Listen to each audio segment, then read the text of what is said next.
And something that's gestated for me with this is that I came across I suppose this is resilience in old age. And given that I'm a foreigner in this country, it might be specific to that kind of niche as well of expats and foreigners and immigrants.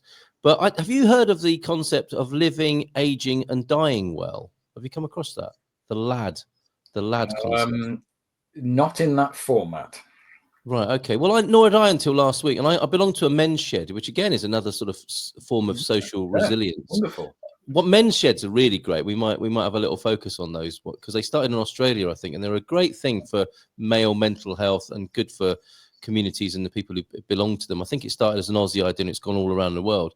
But I was chatting to a friend at last week's, and he mentioned this group in a nearby town to me, living, aging, and dying well. And I thought, I'm interested in that. You know, that's something that our foreigner expat community needs. But I'm also interested in new ways of how we see death and dying anyway. I happen to be in a constituency, if you like, of Gumpers, Good Morning Portugal people who are, 50, 60 plus. It's an issue, whether they want to talk about it or not. There are issues if you are a foreigner in a foreign country.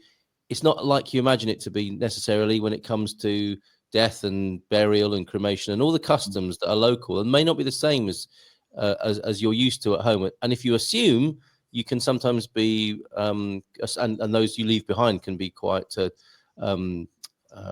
upset and devastated by differences that you've made assumptions about. So there's some really interesting and good work to do there, and I'm going to be doing it. I'm going to be helping foreigners in Portugal come to grips with that, and probably the older ones because they're thinking about it more, and hosting upbeat and informative sessions around all of that sort of stuff.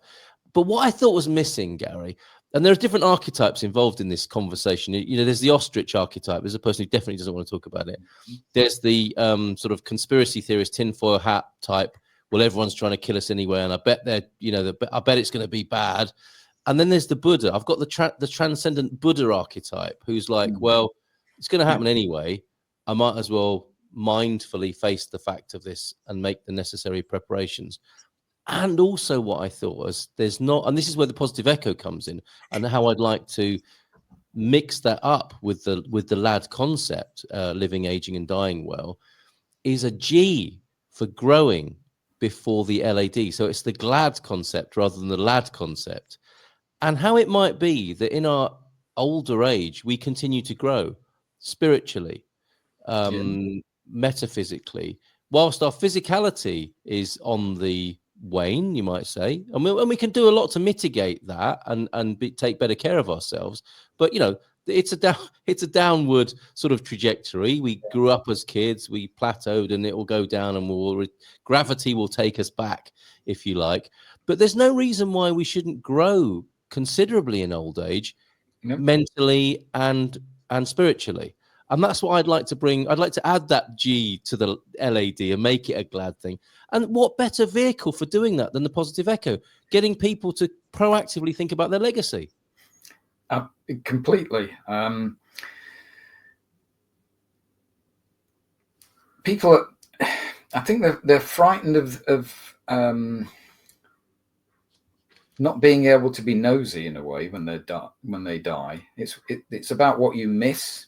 So you spend loads of time working out what you're going to miss, and what you're actually missing is some of the best years of your life. Yeah.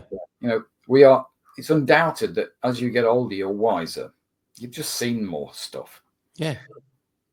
You do end up going to more hospital appointments. That too is something to, ponder on. And there are good things in there, but you can get. My parents both were fit, but I felt like they were in the waiting room in the end. And they living there.